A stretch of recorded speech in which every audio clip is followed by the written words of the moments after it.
Hey folks, Cool18 here, and welcome to another episode of Let's Play Hearts of Iron 3 as the Soviet Union. We are running with all the expansions, of course. Some units complaining about being under poor supply, but that's going to just be occasional. Some units are just in areas that are hard to reach with supplies, and every now and again there's going to be a bit of a delay. But it's not a problem now. It could be a problem later when warfare opens up.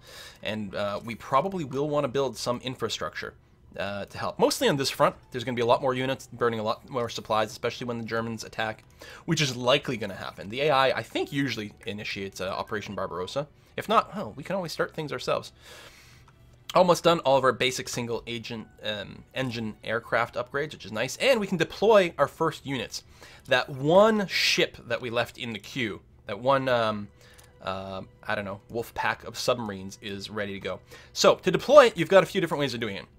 You can click on an existing fleet and add it to them, which is pretty handy. You can also just click on a naval base and add them to it. I think I'm going to go ahead and just add them to one of my existing submarine fleets and call that good enough. We're not going to deploy the fleets yet. We're not at war or anything. How many trade routes we got going on? Just a few are getting created, which is fine. Supply count is going up pretty dramatically here.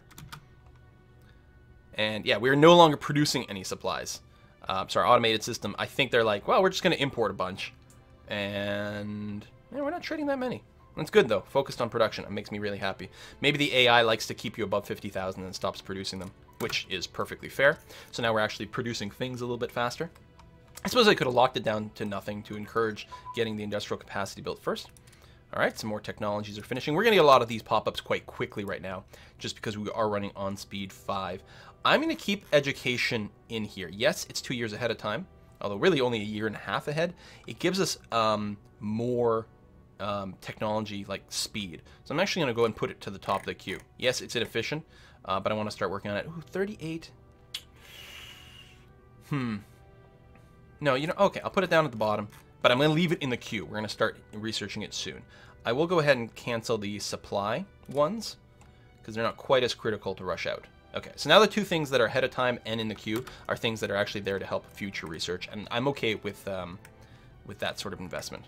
And see, all my troops are positioned here. I have the first army group set. I set at a target of Helsinki, and so they're prepared to do that sort of attack. That war's not going to start for ages, but it's, you know, good to know that everyone's getting pumped and excited for it. These all these divisions are just pure infantry. They could probably use some artillery added in, and I think I would like that.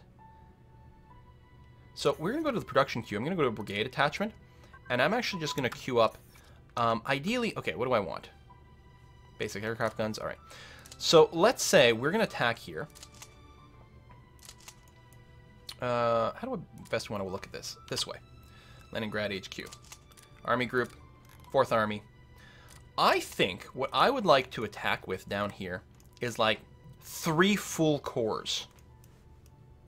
Now we are going to attack, the cavalry here is going to be responsible for trying to go after Vasa. So maybe we don't need quite as much. 2 full corps might be okay, assuming we had artillery along the way. Gotta remember these, this garrison division will be using militia weapons, which is not as good either. So let's say, all right, so we're building a bunch of infantry divisions, some of which will be assigned here. But we have 7 current divisions in here that are just 3 brigades each of infantry. So let's go into production. We're going to go to brigade attachment. I'm going to pick artillery, and I'm just going to set up 7 artillery brigades. And then we'll go ahead and add them to those divisions. Oops, something else completed. What is it? Ah, first infantry division finished. So you can deploy units in a variety of different ways. You can click here, then you can click on a province, which is pretty good, or you can deploy it to a specific thing. They are not sorted alphabetically. Like, I don't know exactly what the logic is. So what I like to do for this is I like to deploy it somewhere close to where it's supposed to be. And then you click on it. It's actually better if you put it in an empty province because you'll see it right away. So this is this one, which is orphaned. It'll also show up in the outliner. And then I'll just attach it to the closest core. There we go.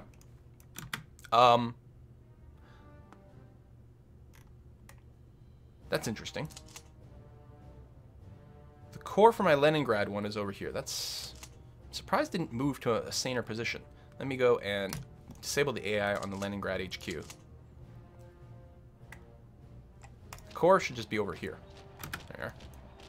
You can move these units faster if you right-click, or control right-click and choose strategic redeployment. The unit will move super fast. It'll lose all of its organization. It actually uses more supplies along the way, but it's a lot faster. There we go. 7.5% more industrial capacity bonus and 7.5% more efficiency. I believe the efficiency means it uses less stuff. It doesn't necessarily build faster, it just uses less stuff. And it's not wickedly ahead of time, so we will definitely keep that in the queue. There we go. Some more divisions. Get another one there. Put it in an empty area and assign it to a nearby core. I mean, they were in range, but I just didn't like the idea of this headquarter being on a front. Alright, if I grab the 1st Army group now and put you back automated, and once again set Helsinki, will you do something dumb? Or are you going to leave the HQ? Nah, see, now you're moving the HQ over here, which is the most sensible spot for it. Okay. I don't know what was going on before. Some of that stuff, if you tell these groups that they can, if you tell the AI that they can reorganize, that will fix itself because group HQs will be like destroyed or regenerated and built somewhere else, but you might end up with a bit more of a heavy structure than you want. Medium tank brigade has been unlocked. Wonderful. So we can now build medium tanks. And we've unlocked the ability to start working on their upgrades, which we're absolutely going to queue up over there. How's my spies? I have way too many spies. So we are making too many. I'm going to bring down the espionage investment to like a 1. You know what? There, 0.8. That's probably fine. Diplomacy. We don't have a ridiculous amount of diplomatic influence. It's being spent relatively regularly to set up trade routes. So I'm okay where this is here. But there we go. By doing that, I want to bring the officers back down to 0. By doing this, we have more research, so we're going to research more things a little bit faster. Do I want to focus on the tank upgrades to come faster? No, because we don't need these for the Finnish war. That's fine. We're mostly concerned with the infantry upgrades, and come January 1st, I'm going to re-queue these in here. Just to try to get to at least the 38 level before the Winter War, but I think we're actually going to try to get all the way up to the 40 level. That should allow us to crush them. I mean, the Finnish war, we're going to win regardless. We just have more stuff. The only question is, how quickly can we win? Because the Finns will defend themselves pretty intensely. They do a really good job. In particular, these guys up here might not be able to break through. And that's fine. Hell, if they want to dedicate some of their infantry up here to deal with my cavalry, we're just going to punch through and take your capital that much faster. More units. Put you down here and add you to a nearby core. Oop, actually, there you go. One we have to add here, the closest one that is not full is actually way down here, which is not what we're looking for. That means our 1st Army group, these 2 cores are both full, aren't they? Indeed, they are. So I'm actually going to scratch that. I'm going to create a new core over here and attach the 32nd Corps to the 3rd Army, which is right there. Perfect. Operational level organization 4 years ahead of time. Yeah, we definitely don't want to queue up another level, but that is really good. That's the most important one because it reduces the time. I don't remember what the base time is. It's kind of confusing because the last time it said 48. Like, this doesn't tell you what it reduces it to. I think it tells you how much it reduces the delay by. So right now we've reduced the delay by 48 hours. The next level will reduce it by 72. I don't remember what the base is. I should know, but it's just like, no. Less time between attacks is just better. Don't know all the mechanics. I do just enough to get to be dangerous. Hey, it is 1937, and we got a new tech. Okay, many things are about to happen here. First of all, a new decision has come up. We can begin the Great Officer Purge. Stalin is still alive, and it's 1937, so he's going to kill off all the people he thinks might be working on the other side. You can see how many commanders we're about to lose, and we're going to change some of our government and lose some of our ministers. But we gain a ridiculous amount of national unity and some manpower, which is good. Having this high national unity is wonderful. It is going up at a slight rate because of the spies as well, which is good. We can enact more laws because of our high unity at this point, which is great. In particular, we can change from a volunteer army to the 3-year draft. You can see the volunteer army gives us 50% less manpower than the base, whereas 3-year draft gives us a plus 25% bonus. That's a big swing. Like a 75% swing. Well, it's not exactly the way it works, but it's a huge, huge number. And you get more officers as well. We had a 50% penalty to officer recruitment. Now we have a 25% bonus. Now, we're still not going to be recruiting officers yet, but recruiting officers with a volunteer army is kind of a waste of leadership. Now, when it's time to rebuild, we're going to be okay. We're actually at 101% leadership as is, even though we're not increasing our leaders. We can also change from a consumer-based industry to a heavy industry over here. The stuff changes a wee bit. It's not a direct mapping one-to-one, but the big one is, with the consumer one, you get an industrial capacity efficiency penalty, which we not only just eliminate, but we actually get a slight bonus to our efficiency. More supply throughput, which is good. Right now, it is going to increase the amount of consumer goods people want as peacetime, but that's going to be okay. We're making more stuff, they want more stuff, but once we go into war, that will change. Industrial capacity is rising up a little bit, which is great. We can do some more deployments. First round of industrial capacity production is almost done too, which I'm really, really, really happy about. Okay, let's do that, and you can be added again to that new core. 32nd, yeah, it's within 33 kilometers. That's the way we want. Mobile warfare advances. Headquarters move a little bit faster. Less consumption. Elastic defense, really good. Okay, industrial capacity is being done. So, where are we going to build these factories? Well, certainly not near the German front, and ideally I like to put in places where I have anti-aircraft guns, because then they're less likely to get bombarded. And I do like to spread them out a wee bit. Like that. Like there's one unit that just stays behind. It does protect you against paratroopers and things like that, and various other ninja moves that might happen. Infantry warfare advances. Okay, that's with more doctrines. Is my industry still at the top? Yeah, okay, good. And it wasn't sure if on a serial run if it moved things to the bottom or not. There may be some other modifiers that means it's better to put infantry or industrial capacity in certain places, but I don't know what they are. Oh, it's 37. I was going to queue up something too. What was it going to be? Oh, Spanish Civil War has started. All right, we're going to intervene, which costs us nothing. Does nothing. What was I going to do? Let me do the technology first. I was going to go, infantry. I was going to start the small arms, because it's 38 now, so it wouldn't be quite as inefficient. The armor is still going. What else was I going to do? Fighters? Maybe the multi-role. Let's go and unlock the multi-role fighters. That'll be good. Industry, agriculture. Actually, I'm going to put that up to the top so we can start accruing our manpower as quickly as possible. We are going to want first aid and combat medicine. We don't have to rush it. In fact, I might wait until 38 itself for that. Radar detection equipment. If we do this, our radar installations will start working as listening things. Not critical for the first war, but we are going to want it. It's a one-shot tech. And it's 36, so we're slightly ahead of time, or we're behind the time on this, so we can start. Heavy AA guns, I think we can live without it. Rocket tests. Advanced construction techniques. Oh, right, we need this to be able to build infrastructure. I'm going to go ahead and queue it up. It's not going to start right now, but I definitely want it in the queue. We actually have way too many projects in there, but that's all right. That's okay. So I guess I'm not going to queue anything else up. Some of these are doctrines, which I'm going to go ahead and move to the bottom. There you go. Just move a few to the bottom. That's going to be okay. And the infantry stuff, we can move that maybe to the top.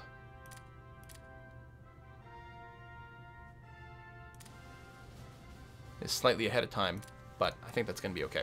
All right, Spanish Civil War has started. So, Spanish Civil War is between the Nationalist Spain and Republican Spain. Republican Spain, the National Spain are basically sort of the rebels, the ones doing the coup.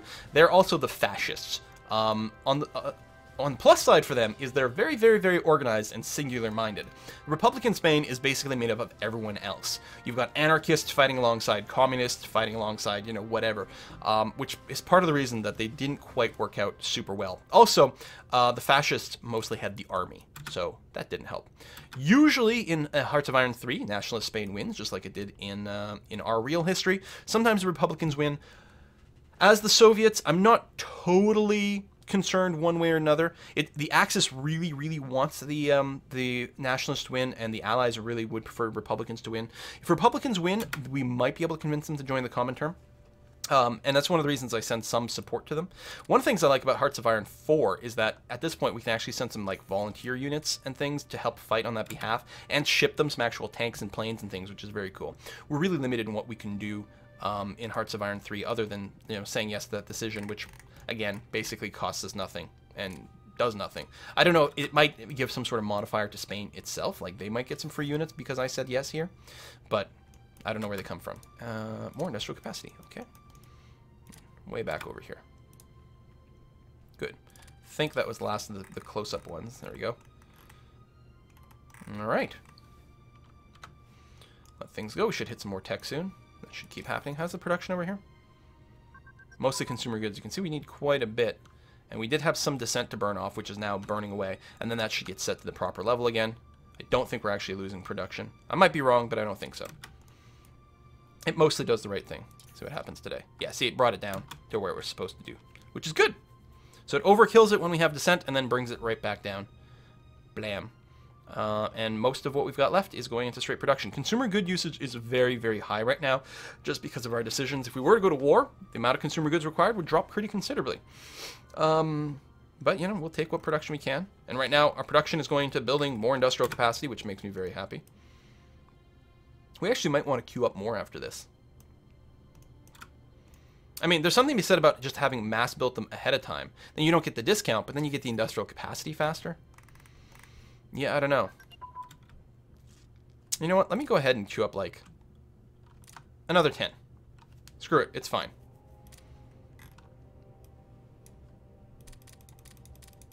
At least this gets the discount from the first batch. I don't know. Probably better. You would probably effectively get a lot more industrial capacity if we just built them all at once. I probably should have just built 30 right off the bat.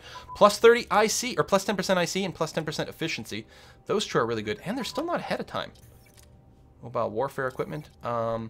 So let me go ahead and, like, put you back to the top of the queue again. What year are you in this? 38. Yeah, so really not that far ahead. Great. Keep churning through that and get our industrial capacity going up more and more and more. Whoa! Political feuds within the government. We get a 10% leadership penalty for a little while. Okay, that's fine.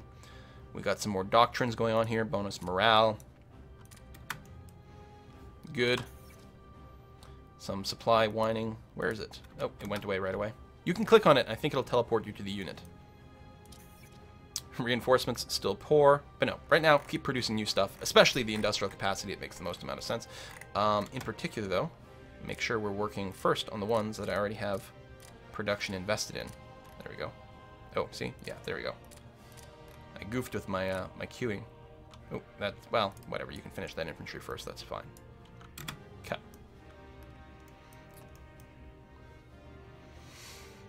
All right, well, we're still in the setup phase. Time is going relatively fast, especially on speed 5 here.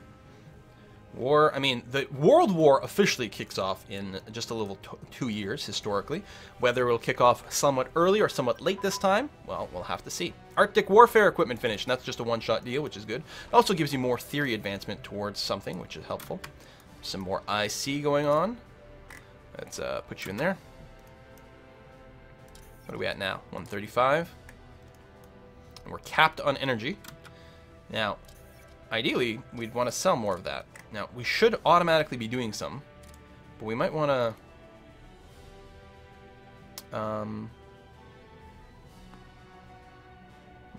offer trade agreement. Oh, I need more political influence. Maybe, in my technology, let me go ahead and increase the diplomacy allocation a wee bit. That way we'll set up some more trade deals. I mean, we've got plenty of money in the bank, which is fine. Maybe it's unnecessary, but what the hell. Excellent. 2% bonus research efficiency.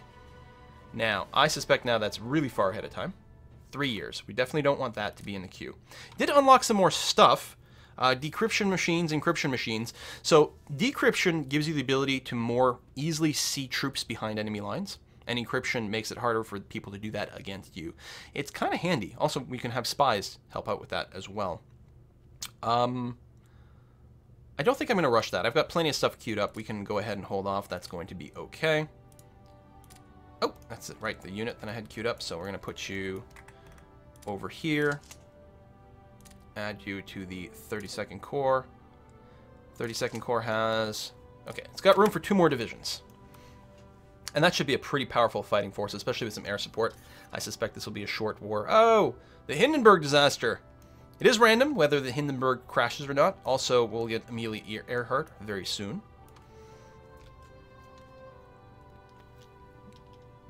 Yeah, trade deals are still happening. They're happening. They're being canceled.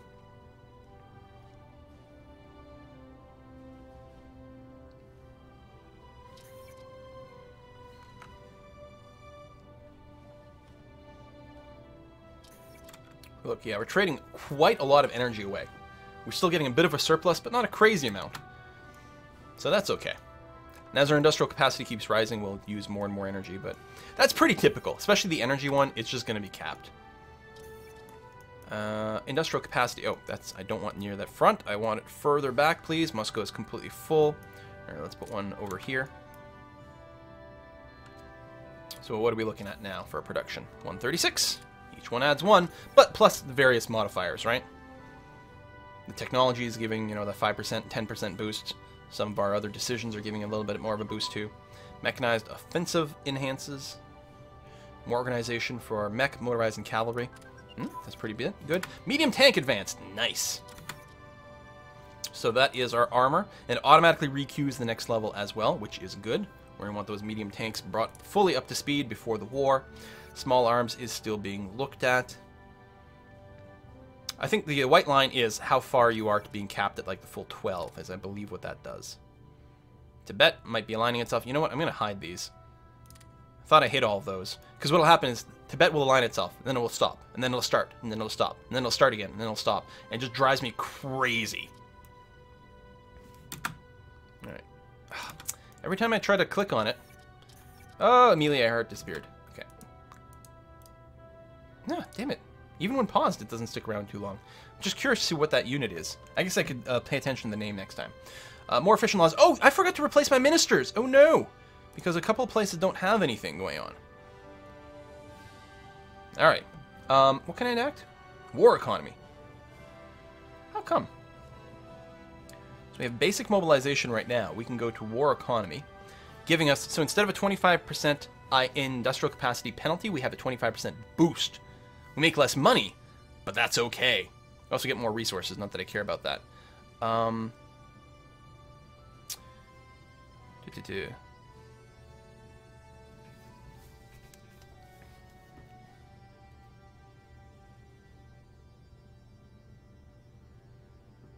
don't know. All right, well, I'll be happy to take it. Get that industrial capacity boost. Check our production. Look at this. Now we're 222. That is a big IC swing. Huge. Japan has entered the Axis. All right. Stuff's starting to develop. All right. We're going to get you added to that core. And I think we've got room for one more. Yep. Yeah. And then I'll stop. And then any other infantry I'll start to deploy somewhere else instead. Probably start working on this front. Actually, I might work on the Japanese front a bit and then forget about it after that. Medium armor advances. Ah, Mongolia would like... They're going to pay us some money for the ability to build a close air support, I believe using my technology. So that's that multi-role fighter that I've unlocked. So they want to build some of those multi-role fighters. No, I'm still researching that. Yeah, I don't know. Whatever. Am I going to want to research some of the bomber tech? Probably should. Actually, our bomber range, if you recall, was extraordinarily poor from here, right? If I go into air map mode, I can't even bomb or reach Helsinki. And I do have... Oh, these are just interceptors. Okay, so that's interception range. Bombers, I might actually be fine. I have some queued, right? Yeah, one of each. They might have the range. But you know what? Unlocking the basic level of those... Well, I don't know. I don't know if we care. I'm going to cancel these. I don't know how many twin-engine aircrafts we're going to build. I don't know how much strategic bomb we're going to do, especially early on. It was never, that was never really the backbone of a lot of the Soviet stuff. Certainly they did it, but it wasn't the same sort of emphasis. Germany did a lot of it. Obviously the UK and the US did a lot of it as well. Medium tank engine advances. One of the interesting things about the tank tech is that when you improve your engine, you lose toughness. When you improve your armor, you lose speed. So if you have a specific strat, you actually might leave off some of your armor if you really needed some speed, like on the light tanks or something like that, if you just wanted an insanely fast unit. Here, I'm mostly just looking for overall pretty strong, and I don't care about brute speed. I will upgrade the engine from time to time to keep it up to pace, and then compensate by adding some more armor in there to keep the toughness up, or the reliability increases toughness. So overall, I think it's fine that we just research sort of all the tank things. It's going to be okay. More deployment, and that is the last core for here. Because now, especially if we open up this, we've got 3 full cores of infantry, some of which have a bunch of artillery. We're going to add some artillery to these missing bits. They're going to have air support. I think this first war against Finland is going to go pretty well. You know, minimize the cost, the expense. And then after that, we can... And this will gain us some experience, which is good. It'll make future production cheaper and easier and faster. Make our troops fight a little bit better. We'll also practice a bit in Persia and Turkey. And then we'll be in better shape when the Germans decide to sneak attack us. So, what do I want to do? Well, I don't have reorganization turned on for any of these theaters. If you do, it's actually quite nice to just deploy to the theater itself, and it'll put it in a structure properly somewhere. Actually, I think that I might want an extra couple of stuff over here.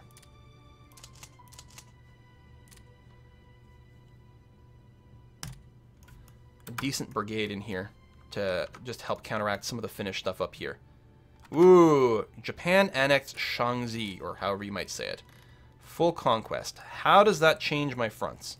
Well, this is Mongolia. And a lot of it I can't actually reach down there because this is like crap zone. Right? Infrastructure map mode. 10%. I guess it could get some supplies, but it would be pretty poor. I think if we go to war with Japan, it cannot be supplied due to lack of infrastructure. And I think that goes both ways. So, I mean, Japan could come and occupy this, but they wouldn't really be able to make a beeline through here anywhere because they're not going to be able to run any supplies through there to get to anything notable in Mongolia. So any Japanese attacks will really have to focus more over here. So I don't think that affects our lines in any appreciable manner. We do need more troops here so we don't get run over too fast. Again, I'm mostly going to be fighting sort of a retreating war in the east for most of it. I don't know how many victory points are over here. There's this spot, which I'm unlikely to want to be able to defend. It's worth 3 points.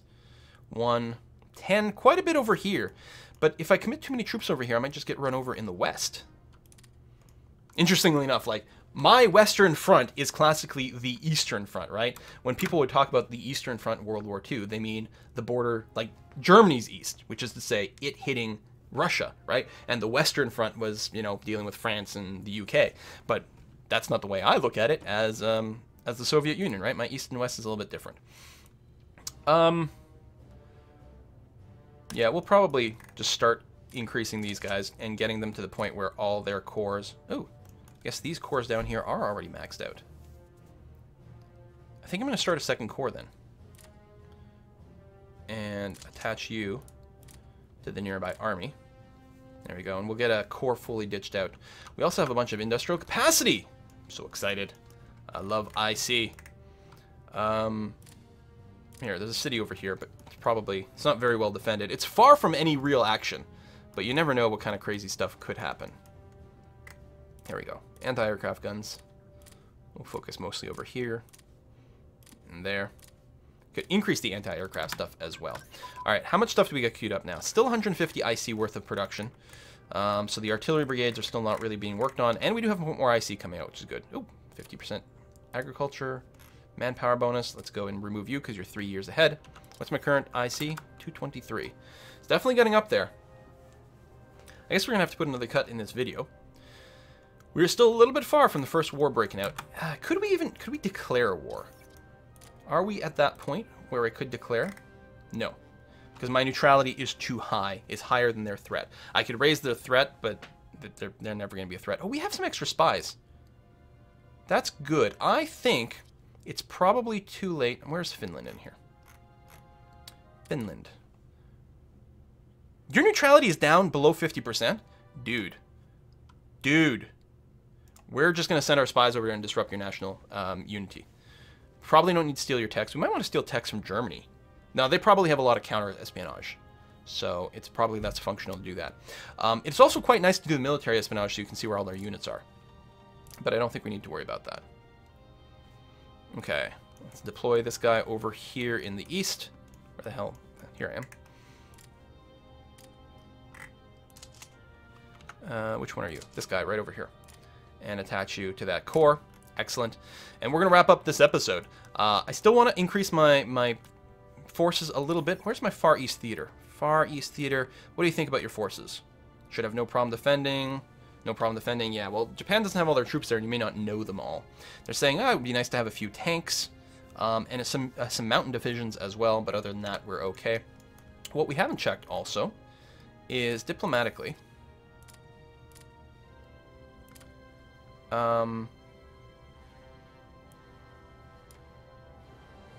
Xinjiang, where are you? You're right down here. Excellent. Can I invite you to the faction? No, because their neutrality versus their highest threat, the difference isn't big enough.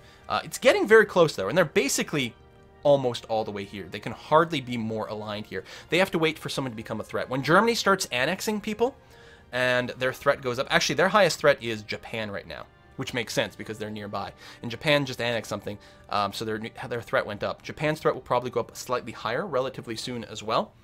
And then Xinjiang will be happy to join our faction. I think we'll get a pop-up for that. All right, thanks for watching another episode, folks, and I'll see you next time. Bye-bye.